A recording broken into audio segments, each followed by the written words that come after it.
I'm going to start here. So you got to match my energy. I'm ready to go, baby. All right. What's up, guys? Welcome back to another video. Welcome to the Doom of Fools. Today we have the best cedh player on the planet, Zach, Snack, Dinner, whatever you want to call him. What's up, man? How you doing? Yo, what's good, dude? So good to be on the show. I told you. Really hyped to be here. Let's go, baby. Love watching the podcast. I've had a lot of buddies on here, and I've been waiting for my turn. So, how does it feel to be the best player in the world? Like, I don't know if I would say that, but it is exciting to have won the Invitational. That was like an amazing tournament to be in, an amazing season to lead up to, and to have it end that way. Couldn't have asked for anything more. So that does feel great. But I don't know if I would call myself the best player in the world by any stretch of the imagination. hey, that's stats, baby. That's stats. Yeah. It's funny. Everybody's like, yeah. The Invitational was great, but they're like, this 20K. And I'm like, how the fuck do you have the 20K the same time as the Invitational? I know. Well, it didn't help the quad Blue Farm pod, I'm sure, did not help people want to watch the Invitational either. Yeah. We're going to talk about that a little later, not the breakdown, but I would love to talk about how the fuck you pull that out of your ass. 4 Blue Farms in the finals with the best yappers in the world, right? We'll get to that a little later, but first, foremost, welcome. How the fuck did you get into Magic, and then why did you get into cedh, and how, and all that good stuff? Great question. Yeah, that's I've been doing a lot of coaching recently, and that's the question I like to ask people first and foremost. I think it's one of the most important bases of like understanding someone is understanding why they're enjoying this game. Like, why are they having so much fun playing? And the truth of the matter is, I absolutely love to play Magic. It has been probably the best hobby I've ever participated in, and now it's turning into more than that, and I'm just so thrilled to have that happen. But where it all started for me was in about, I think I want to say like 4th grade maybe. I went to the summer camp, and I started doing kitchen table Magic, 60 card. I played for like 2 to 3 months. Probably not even that, like barely any time, like just a little bit. I dipped my toe in the pool, and I went back to school, forgot it existed.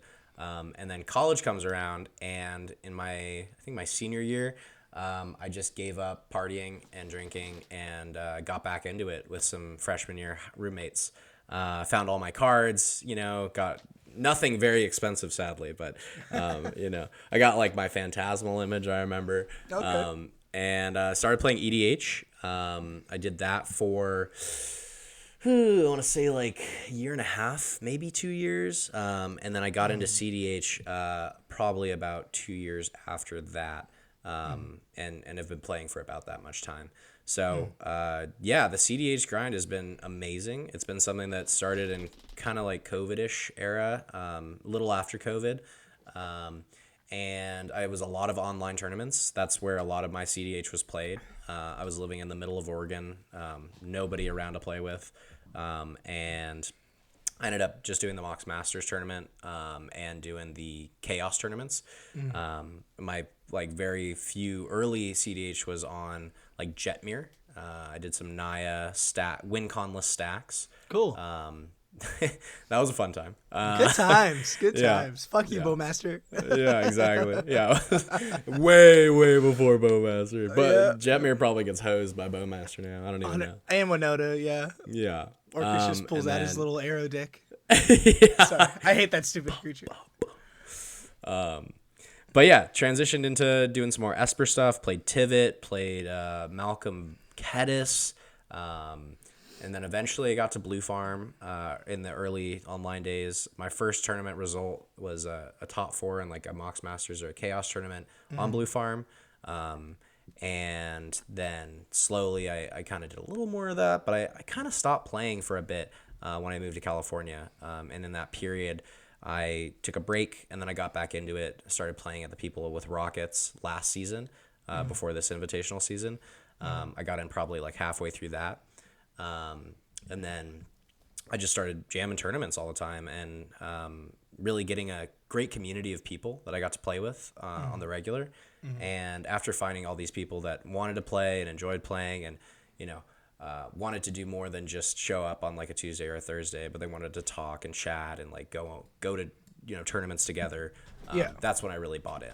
And so end of last season bridged into the beginning of this season, and I just made it a priority that I was going to play Magic every week, and that I was going to work towards getting to qualify for the Invitational and being as prepared as I could be to get there and to play. So that's kind of a little bit of the background of how I got into Magic and then cedh after that. Yeah. So you're an old head and you're a new head. Okay. Exactly. I got you. Yeah. So what, I got to ask, not your age, but what set? Do you remember the set in 4th grade, your first set? Absolutely not. Come on. No idea, dude. Everybody remembers the first set. I was getting cards from like freaking people's moms would be like dropping off packs of cards and distributing them out to the kids like at random. That's funny. Yeah, I have no clue what. The only card I remember playing with was Phantasmal Image, so it was definitely after that card dropped. No idea when that was. 2005-ish, maybe.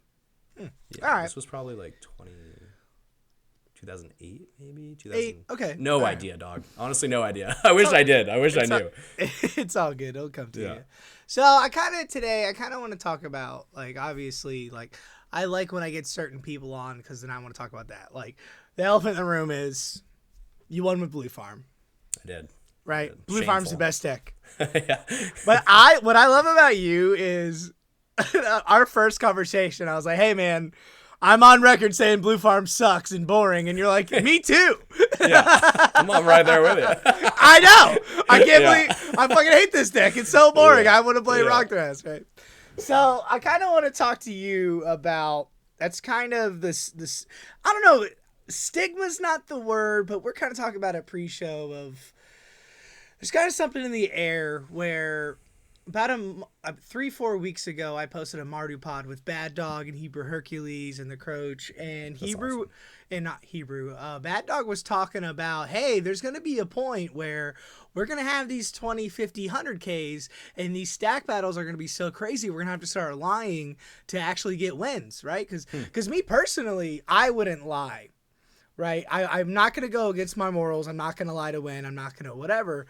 But then you put $50,000 in front of me, so I don't know. Like, I don't know that question. Right, you got to think, if you're in a 50K, that final four, the winner's getting. I assume they're all splitting, but you know what I mean. Like in a top 16 game, when there's $20,000-$30,000 on the line in a couple years, like I can see what he was saying, where it's like, okay, he's a liar. He just won 20 grand. Call me a liar. I'm going to cry to the bank, right? I'm going to cry with my $100 bills. Yeah. So I don't want to get to that point. So let's kind of peel back the curtain a little bit. So obviously Blue Farm felt good. I just want to talk about your finals just a little bit of 4 Blue Farms. What is your mindset going into that, and how the fuck did you pull out? Like, what made you better than them? Was it your politics? Was it your this? Was it your draws? Were you fast? Were you slow? I want to peel the curtain back a little bit. Sure. Before we do, I do want to touch on what you and Jacob were talking about, which is if we get to the point where we have these massive tournaments with massive payouts, are people just going to start lying, right? Yeah. Maybe. That's a great question. In my perspective, as soon as you lie, especially on camera, especially if you admit it, you sort of lose your reputation as someone that can be trusted ever again. So, these huge tournaments, like let's say there's a 50K and there's, 15 to 20 grand on the line. You could lie and you could win that game. Then the next tournament you go to, you will never be trusted again. You don't get to play the game of cedh anymore in any real capacity because people won't trust you to uphold your deals. Also, I just think there's a lot of other ways that you could make money, and at least now, I don't think anyone is in this for the money. It's not there yet. It's getting there. It is. The fish bowls this weekend. Yeah. It's 20K. That's but to the me, second 20K this year, right? It's crazy. Yeah. Next year, I heard there might be a 50K in Florida. Yeah. Like, what are we talking? We're talking from COVID pretty much to now. In 5 years, we're having 20Ks regularly. What's going to happen in another 5 years, right? Agreed. Totally like, I'm trying to host tournaments, and I'm, like, doing 1Ks, and I'm trying to do 5Ks, and I'm asking my friends from, like, up north, grinders like you, like, hey, how much will it cost? He's like, If it was 2 years ago, I'd come down for a 5K. Now I might come down for a 10K. I'm like, fuck. You know how hard it is to throw a 10K? Yeah. But that's how it's going to be. If there's a 10K every weekend, why on earth would I go Central Florida, right? Yep. But anyways, and we're going to have to innovate. Like, tournament organizers and LGSs will have to innovate around this and figure out models that aren't going to charge their players, like, exorbitant entry fees to make them possible. I hope. It's getting bigger. Yeah. Anyway, the final point on this is I play cedh to play cedh and to keep playing cedh. I don't play cedh to win a game. In that way, my philosophy around lying is the whole point of me doing this is so that I can play more games and enjoy a reputation that people can trust. Especially doing coaching and content. Like, my word is my bond. And so I don't think there's any amount of money that would make me lie in a game, just because it's not my goal. The goal is not to win a game or to win a tournament. It's a little more long term than that. Okay, well, let's talk about that just a little bit. Sure. I agree 100%. Like I was telling my friend, I have 2,600 subscribers. It's not shit, right? Yeah. But I do have a name, a little name in the format. So when I throw tournaments, and I let the shop be the TO so I can play in the tournaments, right? Yeah. So I'm the same way, and also I would never lie. I completely agree with you. But there's one thing we could disagree on is, besides lying and going against my morals, right? I'm not going to suck dick to win, right? Obviously. I might, whatever. Besides the moral, yeah, right. Besides the morals, there's not a lot I wouldn't do because I am here to win. So let's talk about that. You said I'm not here to win, I'm here to play. Playing is my favorite thing to do. That's why I play in them. I don't TO. I love playing in them. But I don't care about your pregame conversation about your grandma dying and what happened to your last game. I'm trying to mulligan for this game. I'm here to cut your throat. I'm here to win games. But at the end of the day, I will not lie or cheat to do it. So where's that fine line when there's $50,000 on the line? Like, biggest example for me, I know you don't care, but side tangent, comedian. Sure. Obviously one of the best players, whatever. Yeah. We played in a redemption event 2 years ago, and I met him for the first time. I'm like, dude, you're so fucking cool. Let's take a picture. Everything's cool. He's like, oh, I like your deck. Tevis Crom's really cool. I'm like, oh my God, thank you, fanboy out, right? That's over with. We go to start the game, and I saw a fucking switch. I played with him, and I think Pigeon, well, another really, really good player. And it was like a switch, like we didn't even have a conversation. Yep. And the second I was like, am I cool with this breach? Yeah, good game. Hey, man, yeah, let me look at the deck list. It was like a whole different person, right? So is that kind of what you do? Is that what the Invitational felt like? But you're like, I'm just here to have fun and play games, but also we're here to win. So what's that fine line? That's a great question. And it's an interesting thought experiment. I generally like to... I'm just me. Like, I joke around a lot in games. Like, I'm, chatting and chit-chatting. That's how I am, normally. That's how I am in my content. That's how I am in my coaching. Like, I don't have a lot of false fronts. Not saying that he does or, it's wrong or right to do it that way. There are situations when you get to, like, I'm really jamming. I'm trying to win the game, and you're not as chatty. You're not as fun. And that's when you're focused. You're zeroed in on your action and your game plan. Yeah. At the end of the day, with the Invitational, I just felt so locked in. I've never been that locked in a game of Magic. I had nothing else going on in my head. I was just zoned in. I was focused on the game. I didn't get distracted.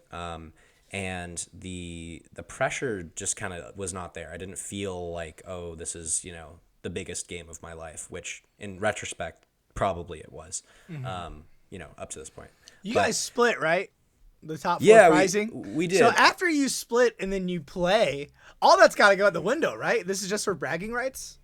Well, it is. It's on stream, too. So it's like everyone is going to watch this game. Everyone's going to hear me talk. Like, I want to play the most,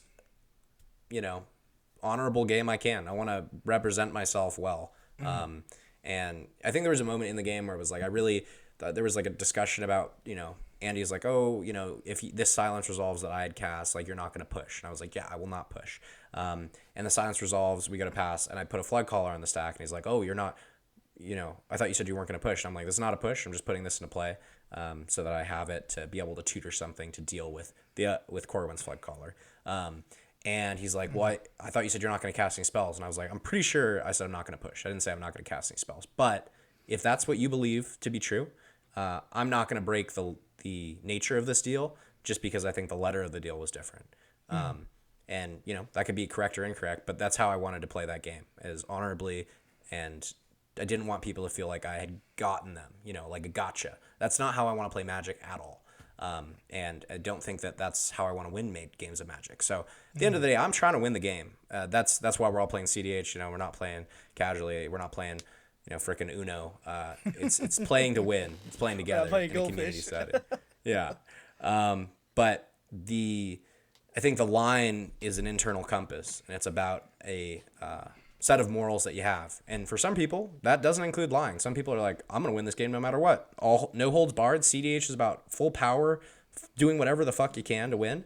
And if that means that they are okay with them lying, then that's totally up to them. I am not judging them based on that. It's just information I want to take into those games, that I know that this person's moral compass is going to allow them to lie and be totally fine with it. So when I play them again, I have that knowledge. And I'm maybe not lying. I think that fine line of like going back on a deal, is that lying? Or like what you just said, how you're like, hey, I'll take Valley Flood Caller back, where it's like going. That's what I really want to talk about is off air Valley Flood Caller back, where it's like going. I'm next in turn order. I know I have a voice of victory, but I'm gonna pass the turn line of he didn't lie, but it was definitely a little.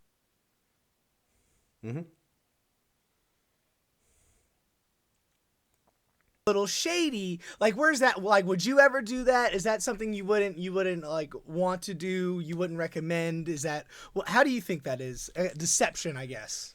Yeah. It's a gray area, honestly. Like, there's, I don't think I would want to make that play. But at the end of the day, if it comes down to it and they word the deal very ambiguously, like, you're going to pass the turn. I put a lot of caveats in my deals. I'm like, you are not making infinite mana. You are not, you know, winning it instant. You'll smell that shit. Turn. Smells like bullshit. Bullshit. Because I've been got. The bullshit alarm goes off. Bullshit. Yeah. Hold up. Wait a minute. Yeah. So for me, it's like, I'm very careful with how I word my deals. And I've gotten got before. You know, if people have been like, oh, gotcha. You know, I didn't win on my turn. I final fortune. Haha. That's not how I really want to win games. I don't feel like that is in line with my ultimate goal of being able to play cedh the best I can at the best of my abilities. Because then it just feels, I don't know, for me personally, it feels a little scummy to do that.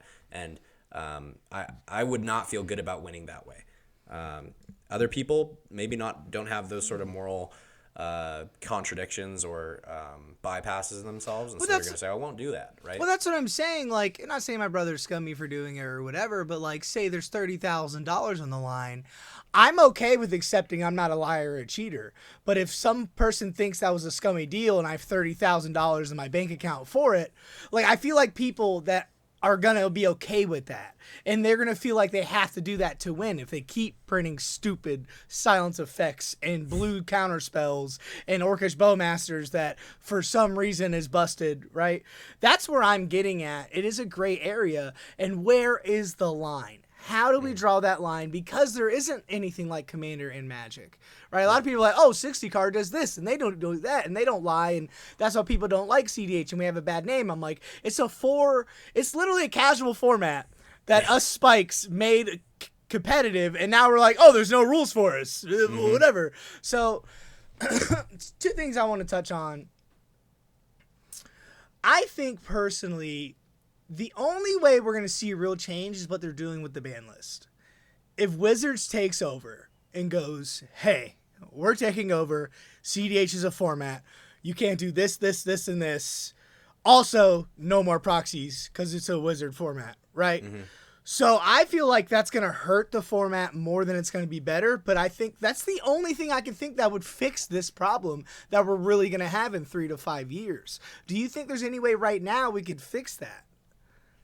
When you say that problem, can you be a little more specific about the problem of people are lying? Like 4 or 5 people did it in the last week's tournament or 2 weeks ago, which is funny. I watched Ian's video and he said not a lot of them got to the top 16 anyways, right? Yeah. But just the moral compass thing of there's players like me and you where we'll never lie, won't make a scummy deal, blah, blah, blah, blah. But it's already here and it's going to get worse of, oh, I didn't lie. I just went around my words and I said I wasn't going to win, but I'm going to win on your turn, blah, blah, blah, blah, right? So before Wizards takes over, like the ban thing, because exactly what happened, right? So do you think, is there a fix is what I'm trying to ask you? Is there any way, because me and you are on the same page, but not everybody thinks like me and you, right? And when there's $30,000 on the line, a guy that's in California that isn't a grinder like you doesn't give a fuck if you think he's scummy or not. He's going to have $30,000 in his pocket. Is there a way to prevent that? Is there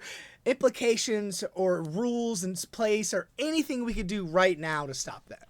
Yeah, I think that it's a social contract. Lying and angle shooting and making deals are not actually part of Magic, like the game, the format.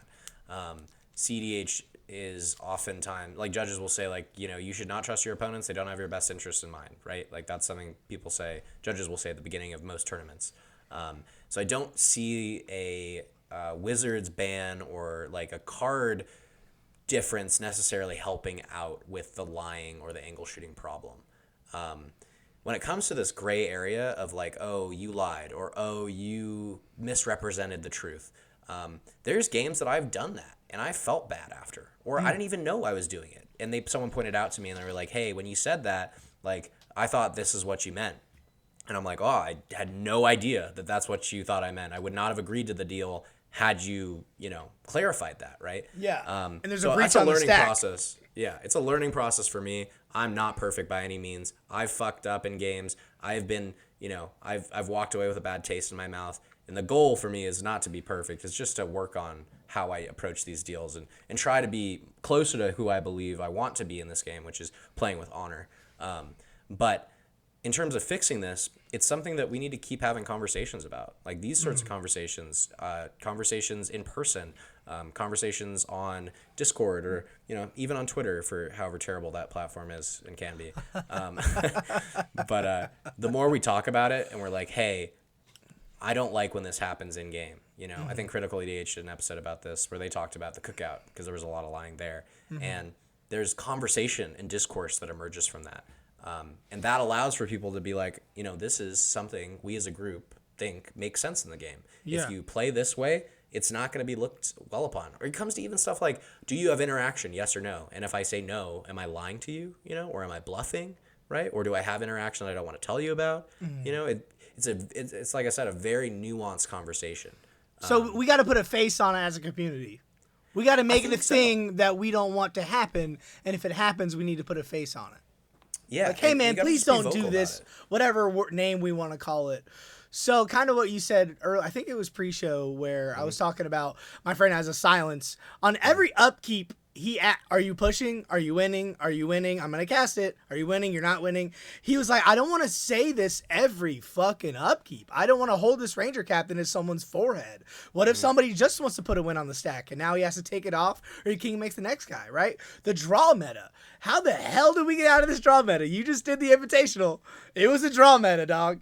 Like, how do we get out of that? Like, okay, cool. Gray area. We're all cool. We're not scummy, but we still need a winner, right? Mm-hmm. How did you get from under that game in the Final Four? How did you end up getting there? Like, was a certain deal? I heard there's like a Fairy Mastermind deal. Was there something like with the Wheel of Fortune or something?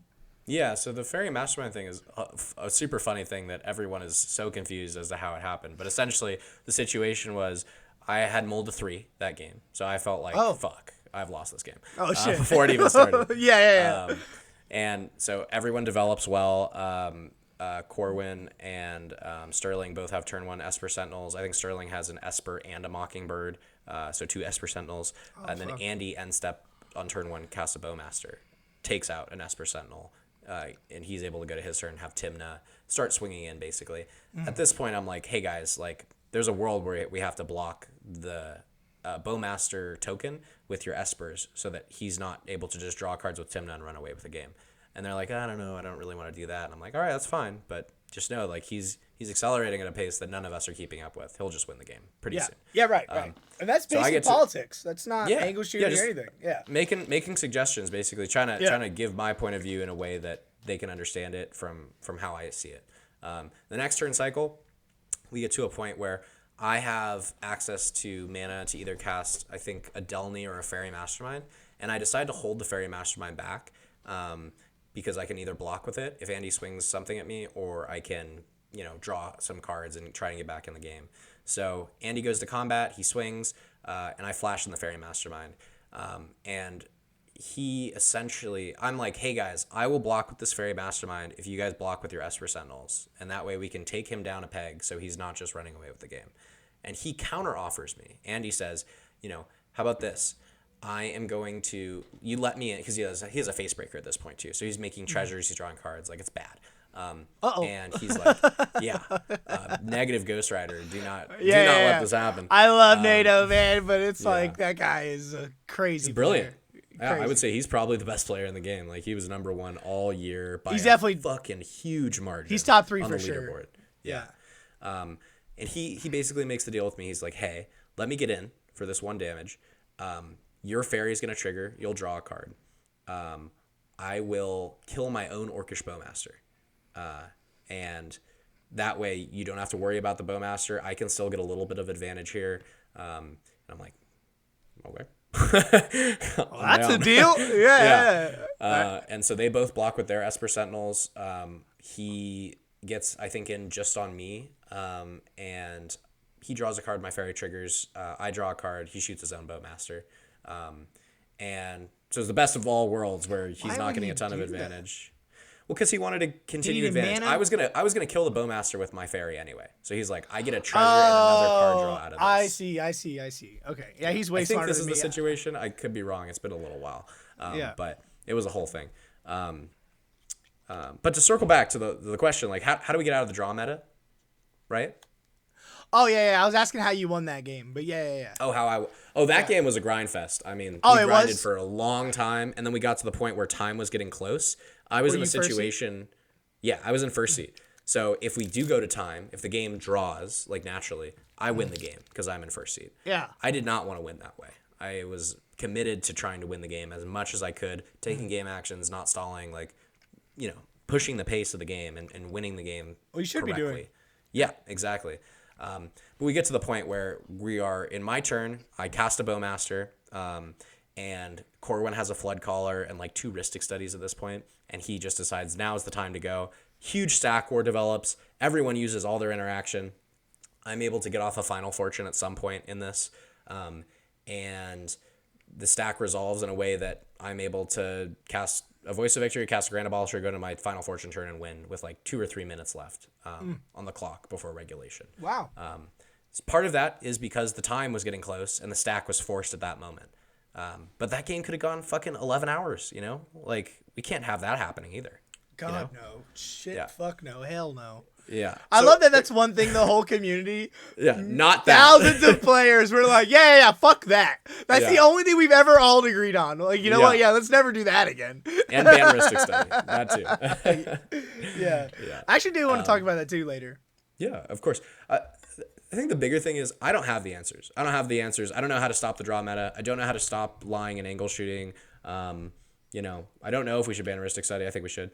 But that's okay. Me not having the answers. I have opinions, and I think us talking about this kind of stuff is going to generate more talk and more opinions and more ways to work on problems like this, and start developing like ideas for solutions. Right? It's like people are all worried about this, like, oh, this is gonna break the game, like, or people on Twitter like, oh, this is why I don't play cedh, and it's like, that's fine, but why not be a part of a solution to something like this? Like, that's so funny. These aren't ridiculous things. These are solvable problems. Yeah. Well, your opinion is valid. That's why I'm asking you, because you're there, right? Like, I've never been in an invitational. I've never been in that. I have been in tournaments for a few years now, but that's why we're asking you. But like, the whole point, it's so funny is, we're 90%, 95% of the meta are players, and there's that 5-10% of brewers. Yeah. It's the exact opposite for opinions. 95% of people have opinions, and only 5% of people have solutions. Yes. Like, that's why I bang my head against the table. They're like, ban Rhystic Study, ban Rhystic Study. Why? Because I don't like it. It draws cards. Well, why? Blah, blah, blah, blah, blah, blah. I'm like, well, I could give you 10 reasons why I ban Rhystic Study, because I can blah, blah, blah, blah, blah. Also, I can look in the mirror and be like, okay, if we ban Rhystic Study, what's going to happen? Is Blue Farm still the best deck? Yes. Like, blah, blah, blah, blah, blah, blah, blah. Right? Not just, we need to ban Rhystic Study because I don't like it. Right? Like, It has no downside. It's the only engine that doesn't have any downside. That's why Ristic Study's banned. Bowmaster should be banned because of stacks, blah, blah, blah, blah, blah, blah, blah, blah, blah. And then you start looking at other stuff. Mr. Kimura is the case of an amazing Magic card, but it has a horrific downside, right? Creatures don't trigger it. Cumulative Upkeep. Smothering Tithe.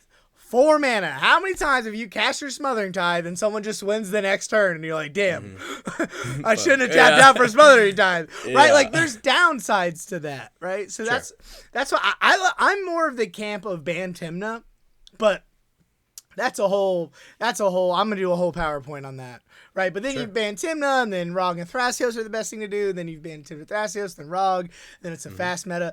Like, I like thinking about things of pros and cons. That's literally what I've been doing the last 2 years, and that's been helping me. Because I used to be a part of that problem. Oh, the ban happened? Oh my God, get your pitchforks out. This is going to be the end of the world. A week later, I was like, this is fucking fun. Yeah. After the initial hit, the next 2 weeks were like, oh shit, like you can brew. Like I'm a brewer. I like brewing more than I like playing. Yeah. I was just like, we can do different things. Like Tymna Thrasios, that wasn't even a deck. People dust that shit off the shelf, and then they played it, and then I was like, oh my God, that deck's good again, right? Anyways, we can talk about the bans later. So Blue Farm. I've asked the last 3 people that have been on. Yeah. Mr. Blue Farm player. How the fuck do we stop Blue Farm? What world is it not the best deck? Right? Like, Kitten's getting there, then Rockthrast does things, and then Nadu was the best deck for 3 months, and then Rockside was the deck for a month. But the last 5 years, it has been the undisputed champion. Why is it so good? How do we stop it? Do you think this is going to be the best deck forever? Oh, yeah. Good question, dude. The first thing is maybe we don't ban Nadu. You know, maybe we let Nadu and Blue Farm have a little fight and not just let Blue Farm be the best deck. Maybe we don't ban Dockside. You know, maybe we let some explosive decks be able to combat Blue Farm. Like Rogsai, for a while there, was better than Blue Farm. The last Invitational. Numbers. Yeah, exactly. Yeah, it ran over the Invitational, Yeah. So anyway, I'm of the opinion that there needs to be less bannings and more unbannings. I think if we unban more stuff, there's a possibility that some things settle themselves out. Like I want to be playing broken cards. I'm playing this format because I want to play the most broken shit, not because I want to ban stuff that is hard to deal with or powerful.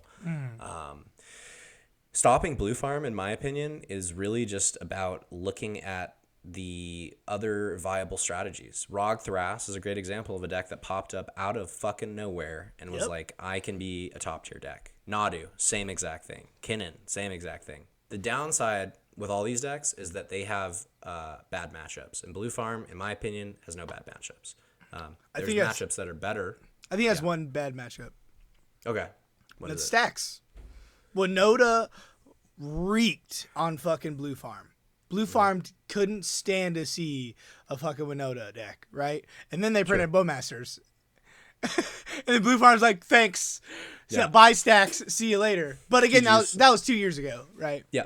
Ever since then, like, you played 2 years, like you said, Mox Masters. Me too. That was my first tournament. I played Mox Masters, I believe, December and then February, and I lost both my winning ends. I was on Tivit. We might have played each other. Anyways. We definitely might have. You always been Snack, right?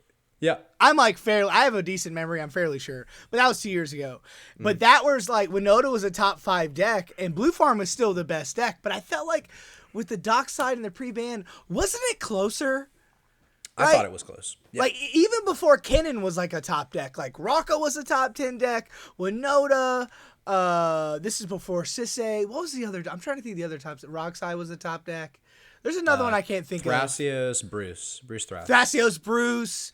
Tivit, when Tivit started coming in. Tivit was super good. That was like instant. Holy shit. That's when we had the control, the stacks, the mid range, and we had a little bit of turbo. Remember Rog's Eye was the only turbo deck?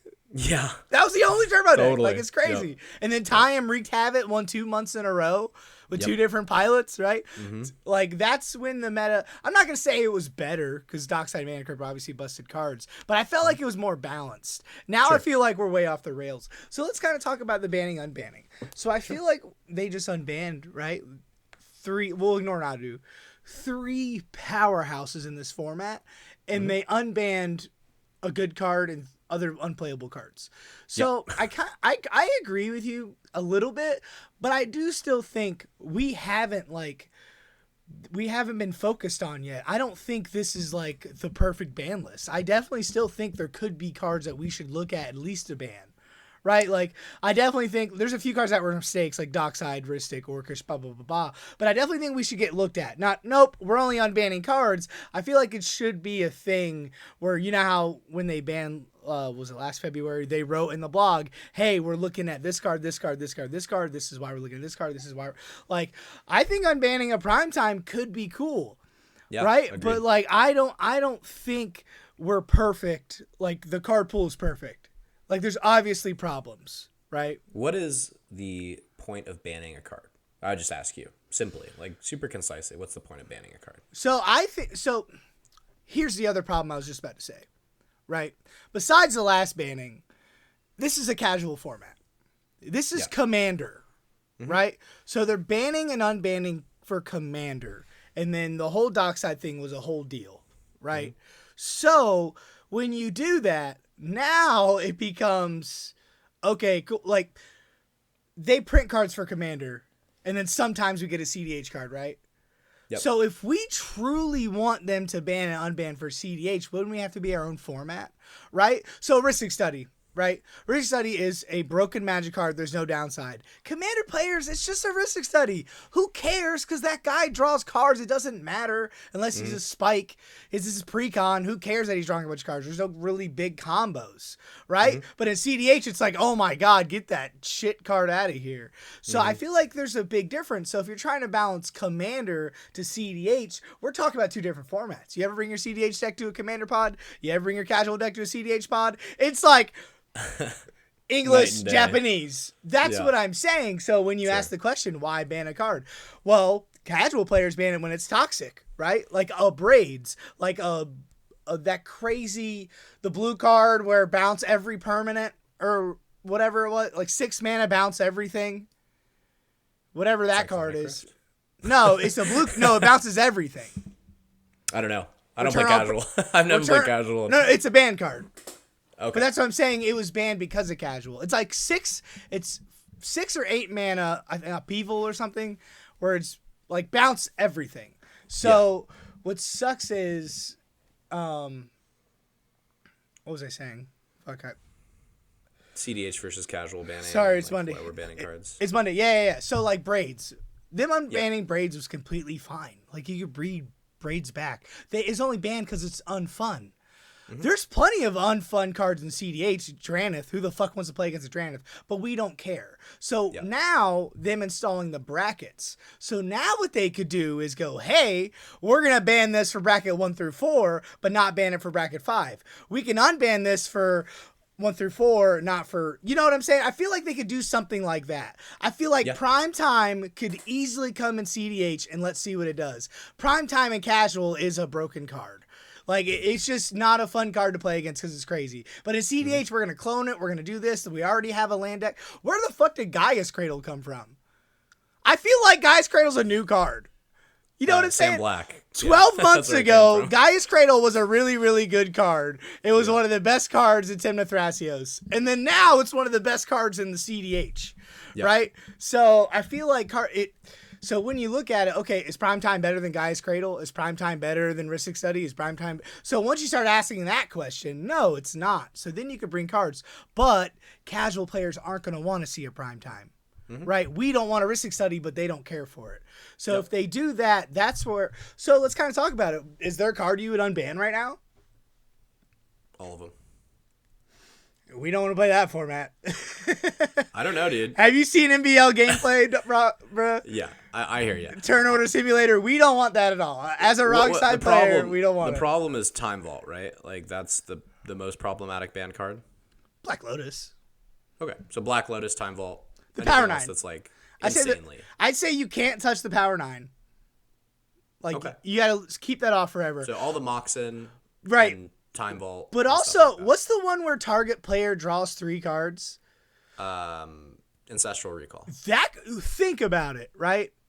What's the One best? mana? What's the best win con in this format?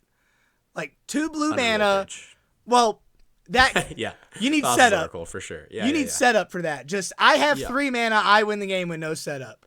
What does Ancestral Recall stop? I got a response to your ETB. I'm just saying. I know it's not I would going to love work. Ancestral Recall. I don't think that's too broken. Probably is. Let's be honest. 1 for 3. Brainstorm exists. It's probably not going to be used defensively, but that's cards I feel like we could at least try if it's just for us, right? Who cares? Or if Wizards takes over, no more proxies. Okay, if we're not doing any more proxies, then you probably don't need a ban list. Who the fuck is playing with a $30,000 Black Lotus to do a tournament? Right? But then it's pay to play. And I don't think we don't want that. I don't want that personally. I don't want that. Yeah. So for me, I think the idea of bannings and unbannings should be intentional and thought of and probably done by people who have a lot more awareness than I do. My perspective is that of a tournament player. And what I would say is like cards like Ristic Study do create play patterns where there's these giant stacks and games get pushed till the end of the game. And then there's a flash speed battle that occurs. And that is not necessarily the most fun thing for people. Like where there's a billion triggers. I had a game today where it was like I had a Ristic Study, a Mystic Remora, and a Fairy Mastermind, and someone cast a Lotus Petal, and I had Ristic, Fish trigger. I drew 2 cards. Someone else's Fairy trigger.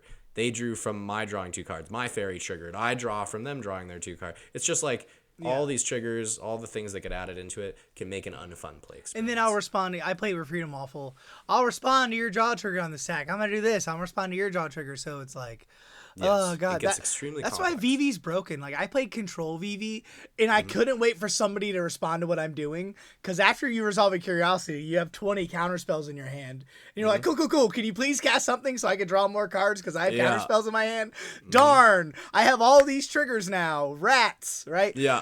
VV has no card draw, but Curiosity Effect or Ristic Study, VV wins the game, right? Like, is that what we want? So. Yeah. I'm totally with you. That's kind of what I like about it is I wish they would do that with the yapping and the lying. Is they're actually doing something right with the bannings. Yeah. Right. So do you think to come back a little bit? I'm just yapping, but about the changes and about the yap and about the gray areas. Yeah. Do you think there could be a circuit? Like say Fishbowl has a circuit. Right? Say all the big tournaments, all the 10, 15, 20Ks were all not the same company, but they're all together. You know how Lango was like, hey, Wounded cheated or whatever. We think he cheated, yada, yada, yada. That whole thing, right? So now they're like, he can't play in Lango events.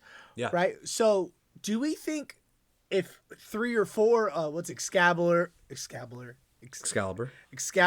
Lango, Fishbowl, if all the big ones band together and we kind of made it our own circuit where we do make all the rules, right? So you're saying everyone thinks he cheated, which I don't think he did, but that's for another day. Everyone thinks he cheated. He can't go to a Lango event, but he can go to Fishbowl. If he's an actual real cheater, like what are we talking about? So I feel like once we implement rules and we all agree on Lango's or whoever's rules, and then we can go from there. Hey, if you make a shady deal, if you if you lie by omission, whatever it is, you're going to get a penalty. Or my friend Rob was like, you know how on Top Deck it says cheater next to it? What if it says liar? What if it says scummy player next to it? But I'm like, that wouldn't work because it would have to be a whole circuit deal. So maybe, what do you think? Maybe something like that could happen, but it's so far-fetched, right? I think you have to be extremely careful when we talk about this kind of stuff because cheating, there's a judge there. Whether I don't really want to talk about the recent cheating scenarios because I don't have perspective. I was not there. Right. I don't know what happened. I agree. But that's just a judge DQing a player. Generally, that is just a fact. They were DQ'd, right? Or in scenarios like Pro Tour, like they cheated. It's just a fact. They cheated. Yeah. When it comes to lying and scummy deals, this is all hearsay. There's some games where it's recorded, where it's like, oh damn, that dude just totally angle shot everyone, or he straight up lied, like he was like, yeah, handshake. Like I've been in tournaments where someone has had handshake deals You know, they're like, I'm not going to win the game. And then they just, boom, win the game. Like, that's just a blatant lie. You know, and those scenarios, then it's like, well, maybe we do have a liar tag attached. But Would that I don't know solve how something, though? Huh? Would that solve something? I feel like that would be more flack in the internet. I agree. I think the way to solve this is by having discourse and conversation about it. And the people that are doing these things can hear other people's perspectives. And they can know that stuff like that is not socially, like, it's not looked well upon, you know? It's they know that their actions will have social consequences. We need to hold them accountable. Yeah, we do. And that comes to everybody. That's like, if you're in a local environment where someone is lying or angle shooting, have a conversation with them and just say, hey, dude, like, you doing this is making this an unfun play experience. At the end of the day, you can have a human-to-human connection. And if they're resistant to that and they're like, I don't care, like, I'm going to do it anyways, that's when you can have a conversation with maybe the rest of your scene and be like, hey, this dude's doing this. You know, there's nothing, he's not doing anything against the rules. But when you're in a game with them, you should know that this is how they're going to play. And in that aspect, I do see it being somewhat beneficial to talk about this idea of like, I don't know if it's a database or something. It gives me like witch hunt vibes when we talk about this kind of thing. And I don't want people to get witch hunted. I don't want people to, you know, like say, oh, this person lied, and then boom, you got a tag next to your name that says you're a liar. Yeah, and then the guy's like, what? Like, yeah. Well, how do I know what you're talking about? Yeah, right? Then it's not going to make it fun, right? And then it's going to be. I don't have a good solution. I think having conversations, like I said, is the biggest thing, and unfortunately, it's not a great solution. But it is something that develops the idea of it more and makes it more of like a social zeitgeist where we're all in agreement that like we're not going to do this shitty deals. We're not going to lie to each other. Right. You know, because we want to play in a way that's honorable. And I feel like we could do that in our local meta, our LGS, maybe smaller tournaments. But when it comes to those 10Ks, those 20Ks, bro, you know how many people I've never played against? Yeah. We're strangers. Yeah. Right? I don't know if he's going to hold up to it. I don't know who he is. I don't know if he's a good player. So that's kind of where it goes. And also, what we don't want to happen, like, it's kind of the last thing I'm going to talk about, really. It's kind of what I did, is we don't want people to be like, you know what? We're just going to play turbo. Where we take away, there's no more deals, counter it. I know you have a force will, I have a turn 2 Nas, counter it, call their bluff. And then we start king making. And then we start, hey, you know I'm going to king make him. I'm going to call you. I'm going to cast his force will. Do it. Zach wins, and now it's a feel bad. Like, there's going to be a lot of that happening. It's going to be a lot of, okay, well, we don't want to play Blue Farm anymore because Blue Farm's the king of politics. No offense to you, but for sure. A lot of scummy players are on Blue Farm and on Cradle decks. Like, because those decks are so, like, I sit back and I do my busted thing and I draw cards and I have 4,000 mana. What I hate, Thrasios decks go, look at my hand, I'm not doing anything. It's just Gaia's Cradle. Bro, you have a training grounds. You're about to have 20 Thrasios activations. Right you didn't lie. No, that wasn't really scummy, but it's like, I sniffed it out. I call the bullshit, but there's nothing I can do about it. Right? So now we're playing for draws in games that aren't even in tournaments.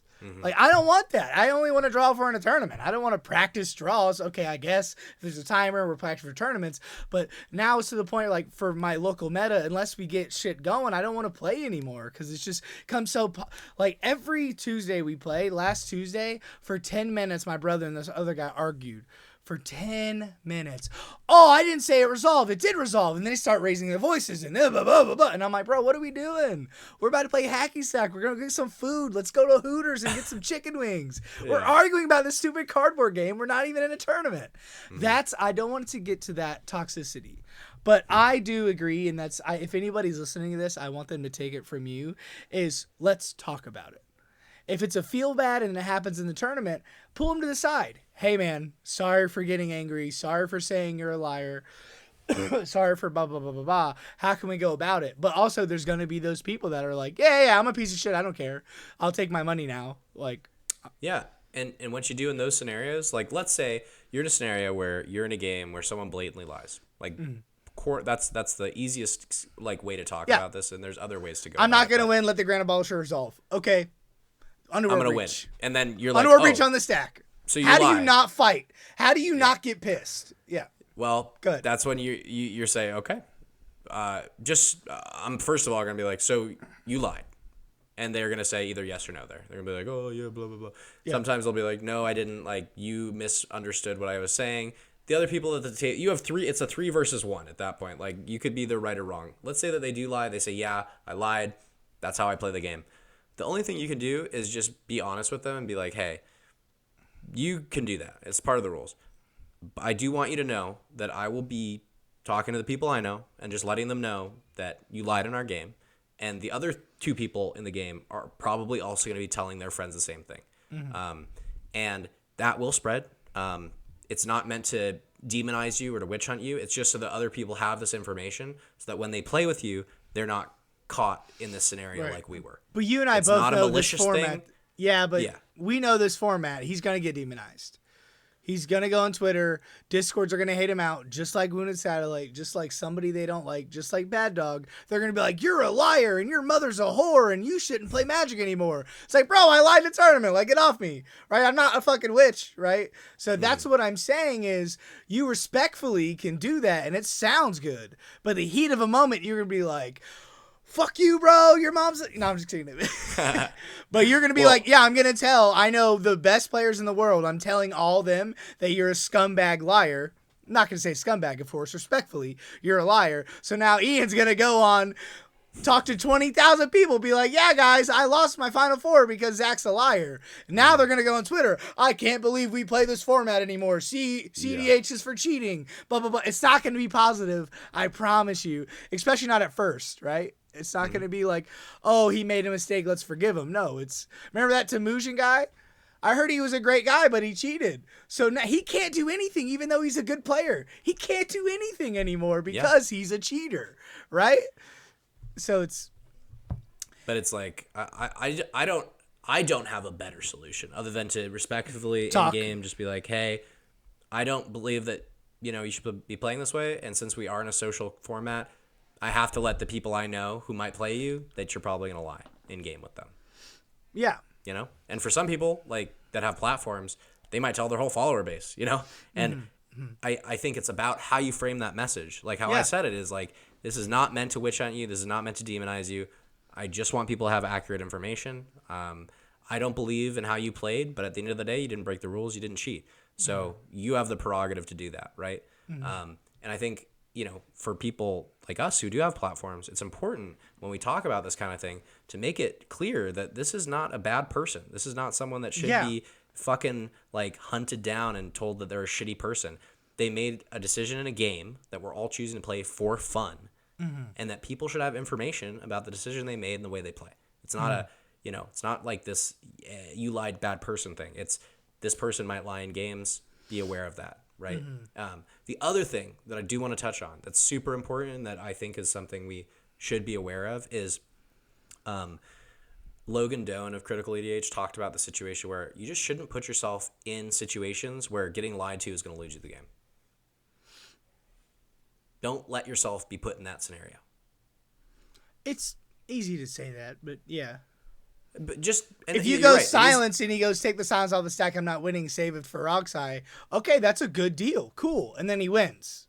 So, like, what's the situation? I have a Grand Abolisher on the stack. I'm saying, I promise I won't win. Like, don't use your silence, right? I have a Demonic Tutor. Are you pushing the Demonic Tutor? I have the silence. Nope, not pushing. Save it for the guy next to me. Okay, sounds good. That's the easy, basic deal. It's turn 3. And then he goes Underworld Breach. And then you have Egg Then in you your cast face. silence. Yeah, I guess. Well, then he tutored for the counterspell, right? Like, there's... Sure. I see what if you're someone saying. is putting a Grand Abolisher on the stack, they're probably winning the game. I guess also you could be like, hey, can you take, before you pay for it, can you take it off the stack? Yeah. Bad. No. Bad. Yeah. Don't do that. Right. Yeah. You can counter with, if you cast an Abolisher, I am silencing you. Instead of, are you going to win if I don't silence you? Just be like, if that goes on the stack, you're getting silenced. I'm showing you silence. Are we taking Grand Abolisher off? Exactly. And there's scenarios where like there's already Abolishers in place, or there's Ranger Captains on the board, or Voice of Victories have stuck early, and it's like, it's not easy. These are contextual situations. It's not a black and white answer. Like, I'm not just saying don't put yourself in situations where you're going to get lied to and lose. Like, that's not an easy thing to do. But try and keep that in mind in game, where you're not letting people do whatever the fuck they want, until it's winning the game, because that's where situations happen where people will lie. Okay, so let's switch gears a little bit. So I feel like whole part of that segues into Why is it a draw meta? Is it just because of Born Upon a Win and Rhystic Study? Do you think if we ban Rhystic Study, Orcish, and Born Upon Win like everybody's talking, you think that would be healthier and maybe taking out the draws where people? One thing I miss about Dockside is people are winning more, right? Yeah. Agreed. Dockside won the game. There is no politics. Dockside's for 7. What you got? Yep.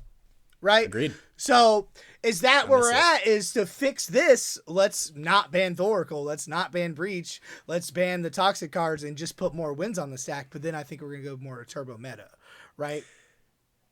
I think people have developed politically. They become better political players. The overall level of politics has just risen. And a natural consequence of that is that people are looking at their one piece of interaction in their hand, and they're not saying, "Oh, there's a win on the stack. I'm stopping this." Right? Yeah. Just saying. Oh, the next person is also going to try and win. Yeah. And people were not utilizing draws, I believe, to their full capacity. Being able to draw has always been a thing, but top players have started to use it as a mechanic and a way to get to games in a scenario where I'm a bit behind. I don't have a good chance of winning. I'm going to draw this game. I absolutely do this. Yeah. I utilize this mechanic because it's the highest EV to play, right? Yeah. Right. So in tournaments. Yeah, in tournaments. One thing, you don't have to take every draw that's offered to you. Be aware of situations where you might be at a slight disadvantage, or let's say like a scenario of, someone's pushing and you have one piece of interaction and they might get there, they might not get there. Like, you can sometimes fight through situations which feel like 3v1s that you're going to draw. So being okay with losing a game if you have a chance of getting there and winning can sometimes be the correct thing to do. The other thing about the you're gonna say? I'm with you. No, I'm totally agree. Yeah. The other thing with the draw meta is that having more deck diversity helps us a ton. Like, if there is a turbo deck in the pod, and there's a mid-range deck, and there's a control deck, and there's a stacks deck, like, we get into more situations where it's not 4 blue farms playing against each other, just duking it out until time, where we either get to a draw naturally because time has been reached and everyone's cast their spells, or someone has put, like let's say Kinnon's super far ahead and someone puts a Naz on the stack and you're like, I can counter this Naz, but Kinnon has a Seedborn and they have like 15 mana and they're just going to be spinning, and I have like an Esper Sentinel, and like a Lotho out. Like, I don't see how I win this game. We've just become much better at predicting how to get to a draw state when you're not in a winning game state. Yeah, I have a question to a top player. In those big tournaments, or generally, to the average player, they're not good at politics, or newer players. Do you need to be good at politics to win a tournament? Depends on what deck you play. Playing a deck like a Tolly? Nope. Yeah. Something I've talked about. What's a Tolly say? Don't hit me with the silence, please. Shut up. Cast your silence. I'm not. You have to. Like you said, your friend who's like, "Oh, do I have to cast the silence in your upkeep? Are you winning?" Sometimes you gotta be like, "Dog, if you want to cast your silence, maybe." A Tolly doesn't care. We're all trying to win the game, right? Yeah. So you sometimes just need people to actually use their counter spells instead of just showing them to you and being like, "Oh, don't make me use this." Be like, that's what I'm saying. Right. Use it if you want to use it. Right? That's where I'm at with Roxai. But I'm just saying, generally, some people, like my friend as well, he's like, I don't feel like I should be good at politics to win a cardboard game. I want to win because of my skill. But I do feel like politics is a skill in this format. So I'm asking you, do you need maybe 10% of your game is good politics, right? I think every good player is good with politics.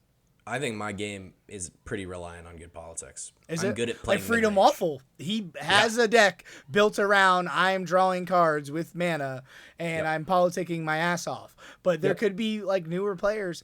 Like my 1Ks that I throw in Central Florida literally have probably 10 of the best Florida players, and then have people that don't even know what a Thassa's Oracle is. So it's a huge swing. So when I go, hey, I have a Pact Nation, you want to draw? And they're like, what does that mean? What do you mean draw?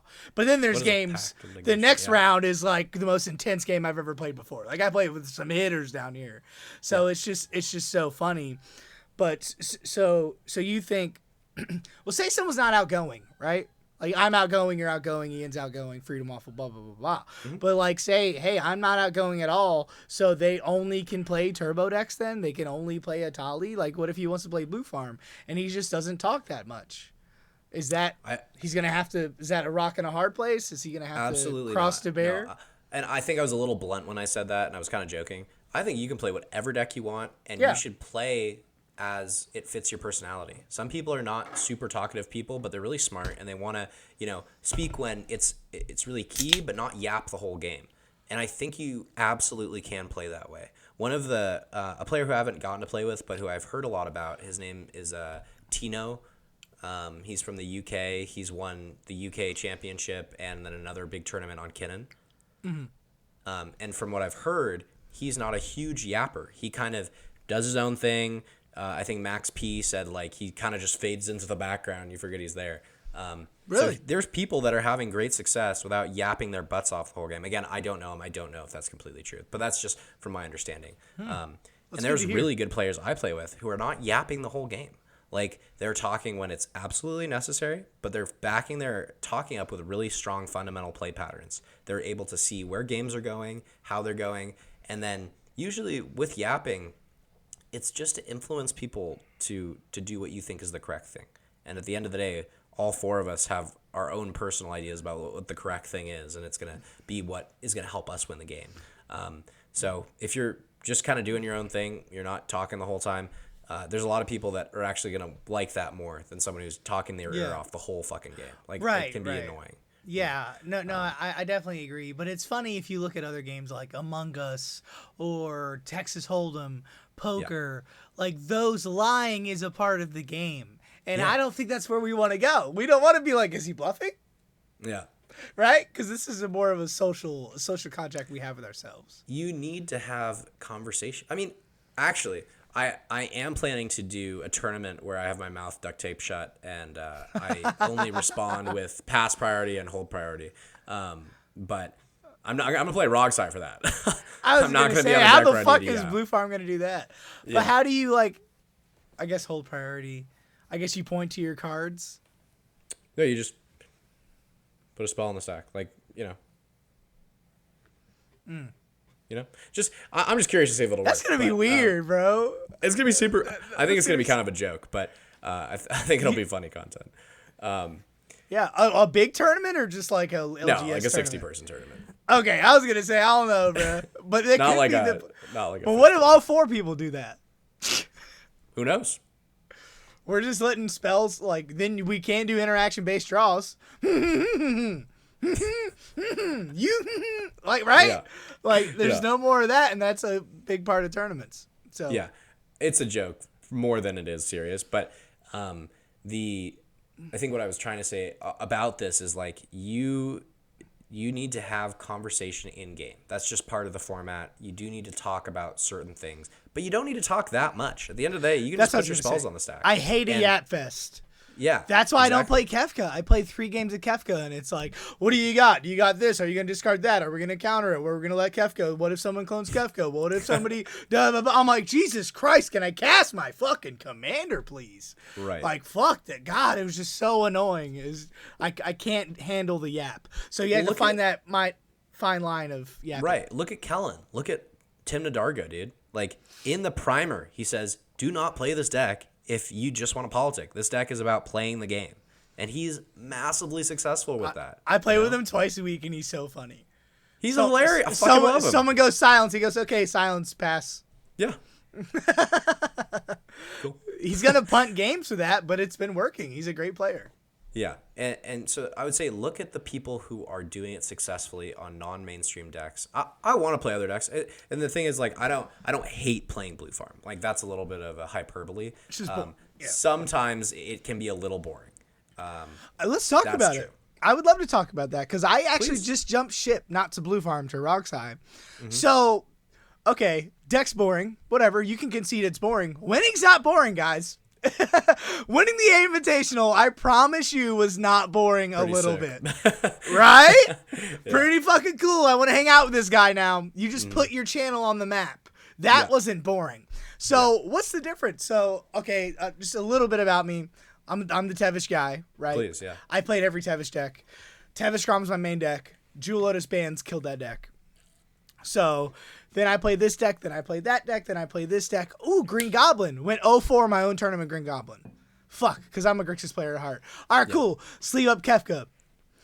1 and 2 with Kefka.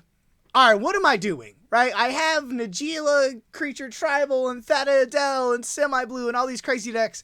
You know what? I'm tired of losing. I want to win. Mm-hmm. So I've sleeved up Roxai. I'm like 20 and 5. Yep. Like, I am just winning with Roxai, and it feels so good. And people are like, oh, you're just Roxai. You're just this. Hey, I've only had one gas hand. Like, let me just tell you my top 16 match real quick of the free 1K please. In Tampa. Real quick. Literally, Roxai on the play. My buddy Max on cedh. I'm third. Random Timdo Dargo mid-range players on fourth, right? Roxai goes, Jaxi Probe me, Imperial Seal pass. I show a turn 3 Thoracle win.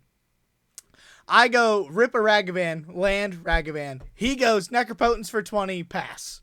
He had to get rid of his Rog, so he had no free interaction. Mm-hmm. I go, cool. Land, swing a Ragavan, fast as Oracle. And they go, oh shit, we don't have any interaction. I was like, sweet, GG's. Good game. It's just that easy. I didn't do anything. And I only did that because he had obviously win with Necro. Like, so I felt like my other decks, like Green Goblin and all those other crazy Grixis decks, it's like, if you just want to win, you should definitely play a top 10, top 15 deck. Also, let's flip it, right? These crazy decks, like Atali, this is the best Atali's ever been. Rocco smacking a tournament. Random Marnius win. If you look at top deck 16, which we can if we wanted to, like random decks win all the time. Yeah. Right? So the consensus of only play Roxai and Blue Farm are wrong. But absolutely. So that's why I want to talk to you, right? You're a good player. You like Rogue Thrash. You like Timna Dargo. Blue Farm's boring. But like at the end of the day, people are going to play the best thing, right? But you as a Blue Farm player that just played in a top 4 of 4 Blue Farms, you don't want it to be a Blue Farm meta, do you? You like the diversity, right? Of course. I love playing against different decks. I love being able to try other decks. Like I play a ton of different decks. My Mox field, I probably have 100 plus decks. Really, me too. Put together. Yeah. Like I'm brewing all the time. I'm talking to Holden Pryo about whatever mad scientist deck he's putting together. I love to play test his decks because he's one of the best brewers I know. If you like Mardu, me, my buddy, and Kellen are brewing up a deck. I'll tell you off air. Okay, I'm excited. Would love to play it. We're cooking. Yeah. Just saying, we're cooking. It may not have a Tevish in the command zone. Anyways, carry on. Okay. Tevish in the command zone? If you like Obliterate and Bola Citadel. Anyways, go ahead. Carry on. Sick. I do like those cards. But no, I don't want everyone to play Blue Farm. And to be honest, like if we look at cedh's meta versus something like Standard has I think it's like 40 to 60% people are playing like VV Cauldron. Right. You know? Yeah. We have Mangucci just 7-0 to tournament with it. Yeah. The best player in the What do we have? Like 15 to 20% on Blue Farm? The meta? I'd say what's the meta share? Yeah. You can look it up. You can look up on EDH top 16 like in the last 6 months. Popularity, Blue Farm has a meta share of under 10%. With 20 plus entries, 60 but plus also size. cedh isn't even a format, right? Yeah. But so I do want to. It's good. Yeah, it's somewhat of a format, right? Like we're having 20Ks. So. That's what I'm saying compared to Standard, right? It's not even like the same thing, but it's one of the most popular already. But I do want to say before we get off of Blue Farm. So Blue Farm's originally the best mid-range deck because it could adapt to everything. Temna, Delny, Orcish, blah, blah, blah, blah, blah, blah. Well, now I'm starting to see a lot of Grixis Blue Farm. Yeah. Is that what you're on? Do you think that's a better version? Do you think there's 2 or 3, 4 different Blue Farm archetypes now? Because it is cooking. I don't know if it's better, but it is cooking. I think that there is a lot of change in the Blue Farm archetypes because the meta is a lot faster. And that's, again, just hearsay. Like, people on YouTube are like, oh, the meta's fat. Everyone's turbo. Like, right. That's true to some degree, right? Like, the Open was 4 turbo decks in the finals. Yeah. Hard to argue with that. And I think people are also a little sick of Blue Farm and losing to Blue Farm. And so a natural conclusion they draw is, well, I'm going to go faster and I'm going to win before you, right? So Blue Farm counters back with, well, we'll go just as fast, right? Like at the end of the day, we're a Grixis deck. We may not have Rograk in the command zone, but I can still win on turns 2 and turn 3 pretty consistently. My buddy Landon's CMC in Blue Farm is a 1.28. And my Roxai list is like a 1.31. Yep. What? Yep. I find when I mulligan Roxai, I'm like, my nozes are worse than they are. Yeah. Yeah. I had to cut some card. I cut my break trap from my Roxai list. Like, the one I picked up from my buddy Derek was like a 1.36, 1.37. And he's like, yeah, sometimes you whiff. I'm like, no, we're not playing the fastest deck in the format to whiff ever. No. Right? But your plan is win quickly. Yeah. Yeah. Or lose. So good. But to be honest, like I do think that although Blue Farm at times can have boring play patterns where it's like, oh, resolve a turn 2 Rhystic Study, right? Like, again, that's also gives you the most amount of decisions. Like, if you resolve an early Rhystic Study, you go into your turn with a ton of cards in hand and a lot of choices. Sometimes those choices are Cavern of Souls, Grand Abolisher, and you just win the easy way. But a lot of times it's more nuanced. Just like Roxai, these Stormlines that come from boring initial play patterns like a Naz or a Necro become complex and unique. And so you have to work these puzzles out just like you do in any other deck. With Blue Farm, though, you also have to add politics into the equation and figure out when to interact with other people, when to pull the button on yourself. Yeah, like, a post Naz is like a high for me. Like figuring out that line and instant speed on an instep of Necro. It's not Roxai isn't easy to pilot. Blue Farm isn't easy to pilot if you're playing that variant. Yes. But also, you don't know a rush until you go turn 1 Spider Punk, turn 2 Naz uncounterable. Like, that's a rush. Like, that's like, what do you got, bro? There's no way your board opponent went over me right now. Like, resolving your Naz and, oh, what are we getting? Like, for me, that's a rush and that's not boring. But it's that fun. Post of, fuck, I need 1 more mana. And blah, blah, blah, blah, blah, blah, blah. So, with saying Blue Farm is playing Grixis now, do you think this meta is going faster? You think for now? Like, what do you think? Is Blue Farm in a good spot? Are you changing anything? Like, what is your plan going forward? You still on the big Blue Farm? You know, I've not, to be honest, I've not had a lot of time to test other decks, which is unfortunate. It's fine. And it's been great. Like, being able to do content and coaching has been awesome. But it also just means I don't have as much time to play, like, and test and do just, like, for fun magic. So Blue Farm's the deck I feel the most comfortable on. And it's a deck that I believe to be the best in the meta, pretty much just based on vibes. And because everyone says it, you know. And you get the fact that you can go as fast as Roxai. You know, you can convert your Necros and Nazes. Usually, obviously, Roxai is a bit faster, but Blue Farm can go almost as quickly. Well, and you get to grind in the mid range. Yeah, you can grind with the mid range. Access to silence effects. Like, there's just a lot of indicators that it's a great deck. Well, also as a player though, because now, like, obviously you won the Invitational. Is Blue Farm a crutch, do you think? Do you think Blue Farm's holding you back as a player? Like, don't you want to test yourself a little more? Like, I definitely think you could, even though Blue Farm is the best deck and you feel most comfortable, like, if when and if you could put the time in, I really think you're holding yourself back as a player. Because I bet you play a really, really good Rockfast player. You're a really good Mardu player. That's what I'm saying. Like, where is that? Like, talking to the audience, and I try to put it to the newer players in cEDH of, hey, I agree in the beginning, play the deck that you're most comfortable with. Right? But I feel like for you, like, you've reached that peak. You're here, bro. You're here. Like, you just want to stay here, or do you want to, like, push the envelope? That's what I want to do. Yeah, but you're saying you haven't justified the time yet. You want to put the time in first.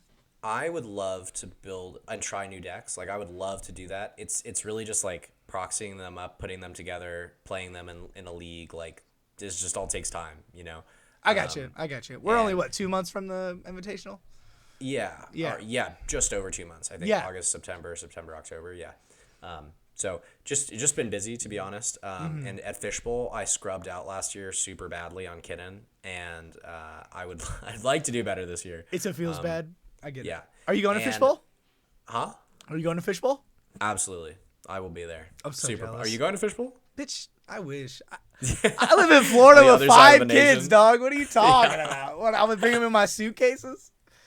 Hire tried. That's a good buddy of mine. He tried to get me over there. Hire's fucking awesome. He's the best. To stand up. I call him the Morgan Freeman of cEDH. You ever play with that guy? His politics. His politics are like, hey brother, I don't know if you should do that or not. Yeah. Like, are you serenading me right now? I'm doing this because of this. Because he's always teaching somebody. Well, actually, this is how the combo works. Okay, you're right. You're right. You win. Fuck. I'll let you win. Fuck. Yeah. Well, he's a great example of someone who doesn't. He's not just yapping the whole game. His deck is, kin and big flips, and he's doing amazingly with it. He's winning. Lurking so predators. Much. Yeah, get out of here, bro. So cool. That's a fun deck. That's a deck I would totally play. If I get a copy of that deck list or put it together in paper, I think I did a little bit, but I didn't do it the whole thing. That's a deck I would love to play and put together and test with. And even though I scrubbed out on Fishbowl last time, bring it back. Ral's another deck that I've been trying out a little bit. What I really like Ral, I like the play patterns. I like that you win on turn 2 pretty consistently. What I don't like is you don't really get to play the game of cedh. You get to play the game of Ral. Well, I feel like it's kind of like Rockside. It's the best Swiss deck. Once you start playing against the big dog, it's very glass cannony. Yeah, they're like, no, you can't just win on turn 2. So let's switch gears. Yeah, let's switch gears a little bit since we're already talking about it. Yeah. Fishbowl tournaments. Got Fishbowl this weekend. This video won't come out for a few weeks. Mm-hmm. So you're bringing Blue Farm, obviously. Do you have like a way you test for a big tournament like that? Do you have a play group? Do you guys, hey, on Saturday night we're playing for 8 hours? Kind of what's your mindset and like kind of walk us through going to a tournament? Because spoiler alert, you're probably going to top 16 it. What one can dream, a boy can dream. You never Get out of here, bro. Shut the fuck. You're too humble. But also people are going to look at you like, oh, didn't you just win? It's like, no, wrong guy. Yeah, no, dude. No. Maybe you do play a different deck. That's not me. I'll have a Kanye mask on. No one knows who I am. Blackface? Whoa. No, I wouldn't do that. That's not what I'm talking about. That's how not to win a tournament. True. So how I prepare for tournaments is I like to be comfortable. I'll bring a deck that I've been playing for a couple weeks, that I've gotten to test in locals, that I've gotten to test online, that I've tuned a little bit, tried different cards, swapped out new cards, brought to smaller tournaments, to see how it does. And comfortability is a big thing for me. That doesn't mean that I'm not going to play new decks. It just means that when I get a new deck, I want to be able to know how to win with it and feel super confident. You want a demonic tutor and not know what you're tutoring for. Exactly. Yeah. I get it. What am I getting in this situation? Let me see. You want to be like, I know exactly what I'm getting. This is my line. Demonic tutor. Yeah. So comfortability is huge. Testing, getting a lot of reps over a longer period of time, like I'd say 3 to 4 weeks with a deck before you bring it to a big tournament, makes it so that tournament is not so stressful. Like I wrestled all through high school, and my coach was like, you will never be in more pain than you are in practice. You will never be in this much pain in a match. And so matches are easier. Okay, that makes sense. Yeah. So practice like you play. And you were talking about like, oh, I don't like to do draws in casual games, right? Mm-hmm. I do draws all the time. Well, no. We do, but my friends were saying with the whole timer thing, they don't want to play with the timer. They want to hang out with the boys and play, but they still want to do interaction-based draws. And I was like, if there's no timer, I'm not doing that. That's our disconnect. I love playing with the timer, interaction-based draws. We're playing a tournament this Saturday. I love that mindset. Yeah. Right. So is that what you guys do? I mean, we always play with timers just because. Do you? Yeah. I mean, the people I play test with all made the invitational. Like they're really good players. Sorry, I got scrubbed for friends. Sorry. I got super lucky. These are iron sharpens iron, but 100%. Yeah, so we generally will play with timers, and we'll play like we're in a tournament setting. So every game I play, I practice like this is the invitational. Like I want to be right there, locked in the same way I was in Pittsburgh. I like that. And the other big thing is like being comfortable physically. Like when you go to big tournaments or even any tournament, try and get enough sleep. Like the simple things, get enough sleep. Make sure you bring water. If you eat normally at a certain time or like a certain food, don't try and shift that on the day of. It's going to just fuck you over. Don't have 4 monsters in the morning. I'm a big fan of like caffeine or stimulants in the morning. That helps me get through to the end of the day. And then after the tournament, go and have like a big dinner with all your friends. Like that's a great, super awesome way to do it. The other thing I would say is being like, I'm trying to think about how to say this. being aware of the meta. That's what I would like to talk about. So if there's decks you don't understand how they work, like, I don't know how Raul wins the game. It's a good thing to look up on YouTube. There's a lot of resources. cedh, how does that work? Contextualize, how the meta is going to work into your deck, and then being like, all right, when I'm goldfishing, at home, or when I'm playing, I'm keeping hands based on not only is this a good hand for my deck, but is this a good hand in a specific pod with a specific turn order. I'm seat 3. There's Kinnan, Kefka, me on blue farm, and Roxai in 4th seat. Is this a good hand in that specific scenario? Not just is this a good blue farm hand, like in any. Yeah, but like you just went to Steel City, right? Or are you still doing that even though you just won that? You just play with those players. 2 months later, are you still doing that? Or are you like, I know what the meta is. I'm on blue farm, obviously. I know what my cards are. But you still got to sharpen the. Yeah, I mean, to be completely honest, like Steel City winning the Invitational was amazing. Like it was a really phenomenal moment, but it was not a goal. It was a milestone. It was kind of like a short term goal where it's like the goal. It was kind of like what's the word? Like moving the yardstick, or like the goal. Yeah. It's like, okay, the first goal, make the Invitational. The second goal, win a game at the Invitational. The third goal, top 16 the Invitational. The fourth goal, win my top 16. The fifth goal, win this top 4 pod. So it's just like progressively like working myself through scenarios like You're that. making a bunch of small, big goals. Okay. Exactly. So what's the next goal? What's on the agenda for old Zach? Win the Invitational again. Yeah. So get invited back. Yeah. So that's the plan. Okay. Exactly. Keep playing Magic. Enjoy the game. Try new decks. Try new strategies. Be open to the fact that Blue Farm might not be the best deck, and there's other things that I can win on. I've won a few tournaments, and most of those have been on different decks. I've won a tournament on Kinnan. I've won a tournament on Roxai. I've won a tournament on Blue Farm. I've won a tournament on Rogthrast now. So like, really, I definitely do like trying different decks and strategies and archetypes. Okay, so you're not super Blue Farm's the best deck. Like, no, dude, you not understand. Okay, and that majority of the time was not Blue Farm. That probably makes you better for that because you can understand that deck. You know how many times someone's like, "How does Rogthrast win? Does Rogthrast win turn 2?" Yeah. Yes. This is how they win. Blah blah blah blah blah. That's what I'm good at. My issue is I can't make it to a lot of tournaments, or it's a lot of smaller tournaments. That's my problem. And I agree when you said iron sharpens iron when it comes to like tournaments too. If you don't play in them for months on end, like it's been over a year since I played into a big tournament. Yeah. And that's, I felt myself 2 tournaments ago. I was rusty. Yeah. I was like, oh, instead of doing this, I could have done that. Instead of doing this, like you can feel it for sure. But so you're saying going forward, you're in the grind. Are you traveling for tournaments like outside of California? Like this Absolutely. is what you're doing? If it financially makes sense. I was going to ask you, is this your job? I assume you have a job. I do, but like this is becoming so. I'm doing 20 plus hours a week on content and coaching, so. There's a world where this does become a full-time job. Damn. Hell yeah, man. Which would be great. I would love to do that, You just got to find that threshold. Exactly. Because what if you go 4 tournaments without winning anything and you're like, oh, got to get a job back. I'm washed. Yeah. And that's the added pressure, right? I don't ever want to have that pressure of like, I have to win this. This is my job. Like that wouldn't be great for me. Right. That's what I was going to say. You don't want to make it a job. No. Yeah. Well, I don't want to make winning tournaments a job. That's what I mean. I want to make providing value to people a job because right.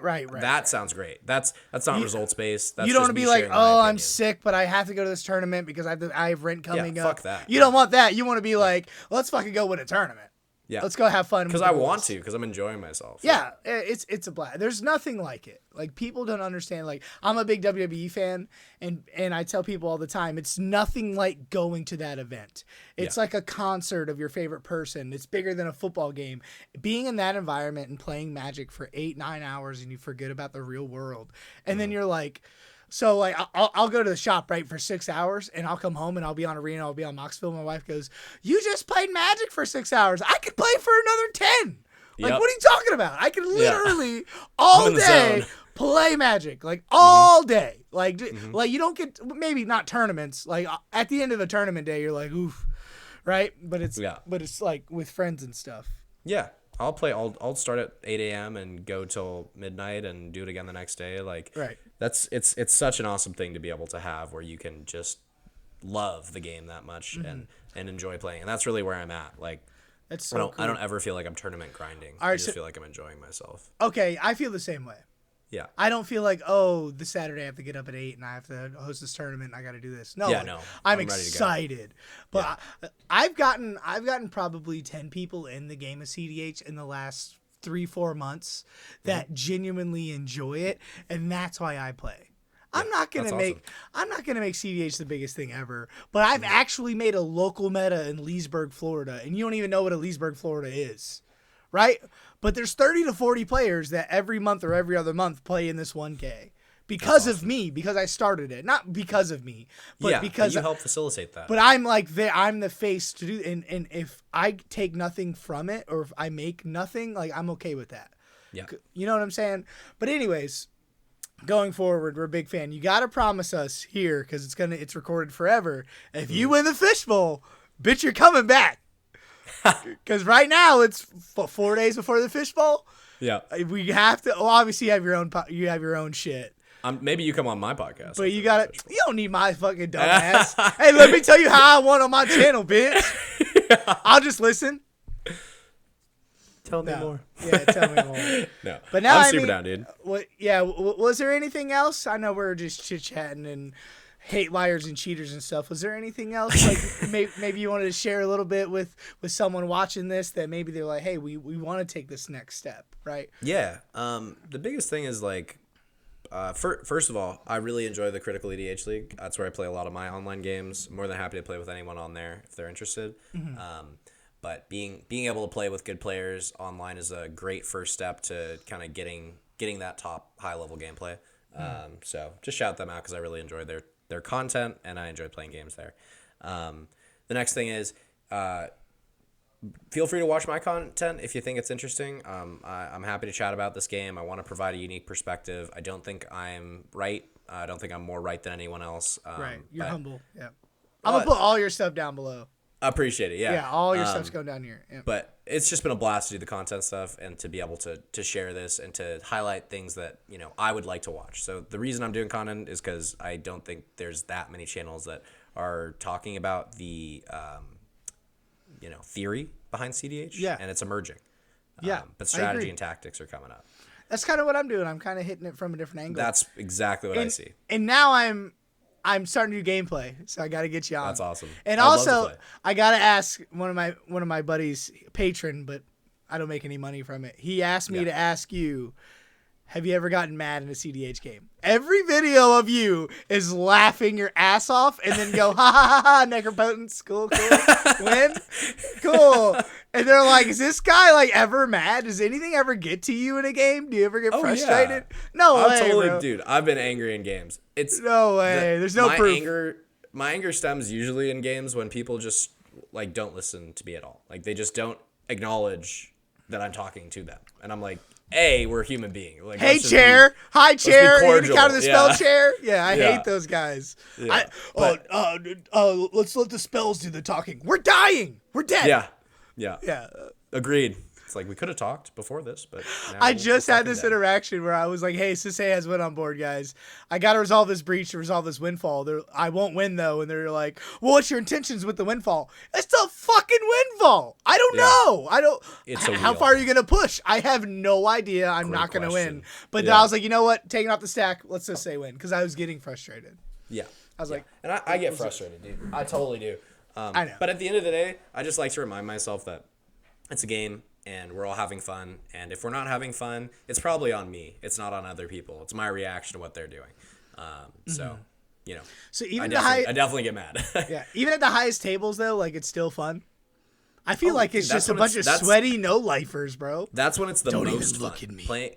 Playing against the best players in the world is when I am having the most fun. Because I'm like, the politics changes, by the way. Like there's no explaining anything. It's You're making arguments. We don't have to tell you that NATO's about to pop off. Right. We all know NATO's gonna pop off. Yeah. Yeah. That's so funny. that's when I have the most fun, and I like to play my practice games like I'm playing, like I said, the highest level. That's where I'm enjoying myself. And the other thing is like if you are new to the format and you're just getting into it, feel free to just like reach out and say hey, and try to do some coaching. I have a player who has never played a game of CDH before, we're doing coaching, and it's a super fun experience. Like, I'm getting to talk to him about all this stuff. He's done a lot of research, by the way. Oh, so you're geeking out. What's going on? Like, but yeah, you don't know how necropotence works with silence effects? Yeah, let me tell you. Yeah. Hold on. I'm the same way. I love people go, what is a Kinnan? Is a Kinnan a good card? And I'm like, sit down, shut Burn up. it with fire. Yeah, sit down, shut up. Yeah, prepare to have your mind blown. Yeah, exactly. Yeah. And you're just yapping and they have no idea what you're saying. Yeah. But I've come to realize, dude, CDH is fucking complex, and there's a lot of shit that goes right over people's heads that I don't even think twice about. So it's like I'm trying to learn how to be a little more like explain things based on, people not knowing what a necro and a Nas and a pact and a fierce, like these are all nonsense words that we've made up to understand. Right. So it's like, for me it's the variants. Yeah. That's why CDH and Vintage Cube, Power Cube are the only two formats I like, to be honest with you. And it's because the variants of CDH. Yeah. Like standard, VV's the best deck, and then this is the best deck, and now I'm going to sideboard for you, and I'm going to blah, blah, blah, blah, blah. There's not one game like CDH. Like, what I mean, like, you play round 1, you play your round 2, tell me they're not opposite. And then your round 3 is a game you've never played before. Round 4, you won with Oracle. Round 5. Like, it's just so different. You can build your deck all you want, but you can't prepare for what if I had a Tana pack for something, and then I got rid of Honorable Breach, and then I had to cast a Freighter's Grasp. Well, then I had to win with his VV with my Breach line, because all my other cards were gone, right? This just happened to me, and it was just so... I had a Freighter's Grasp and VV. And then I had to cast Freighter's Grasp again for his Curiosity. And then I had to figure out a way to win. And then you know what I'm saying? Like, it's sick. And I'll never play a game like that again, right? In Rockside. But it's, for me personally, that's what I like. But I think CDH is great for people with ADHD. If you can tell, I'm just listening to you like. Yeah, same. Yeah. I got you. But yeah, we definitely got to collab again for sure. I'd love to. I got to get you. I'm doing some gameplay. I got to get you. I got to get you to get on. Get all the SoCal boys in the I'm trying. So it's so hard. It's one person's easy. 2 people's like, okay. Having 3 other people with the timing and the California would it take us 4 weeks to make this video, right? It's so hard. But I would my dream. Because I'm kind of getting away from podcasts and just yapping. I'm trying to do like other things, right? Mm-hmm. But my dream is to have like the best CDH players all in one pod. Yeah. And just people come in and out and just talk shit and do this and who's the best deck in the format. And there's 10 people that argue. And then Ian pops in and Max P pop in. And then, you know what I'm saying? And then you're just over there talking shit and we're just fucking off for 3 hours. But then we leave and come back. Like, I would love just to have a hodgepodge of like the best minds of CDH. Because I do know most of them. And just talking shit at the end of the day. That'd be awesome. And it's so funny that you say, hey, with my friends, we do draws and we do this. Every time I play with my friends, that's the idea. Then 15 minutes later, this guy resolved to silence and we're playing hacky sack. And they're like, maybe we need someone to stay back to make sure he wins or not. Well, oh, fuck, we're playing for tournament. We forgot the clock's on. You know what I'm saying? Like, we're very, like, we do that. But that's about all the time we got for today. Sweet. I'm hungry. I got to eat some ice cream. I'm hungry. Dude, I'm so hungry. Let's go get food. Dude, I'm 250 pounds. I know you haven't seen my body, but I'm sexy. Mm-hmm. But I'm the fattest I've ever been, and all I've been thinking about was ice cream for the last 30 minutes. Nice. So you're talking about Blue Farm, and I'm thinking about Bluebell ice cream. You're like, damn. I'm hungry, though. I'm thinking that vanilla Bluebell ice cream. You're talking about Blue Farm. Get out of here. Dang. But all right, man.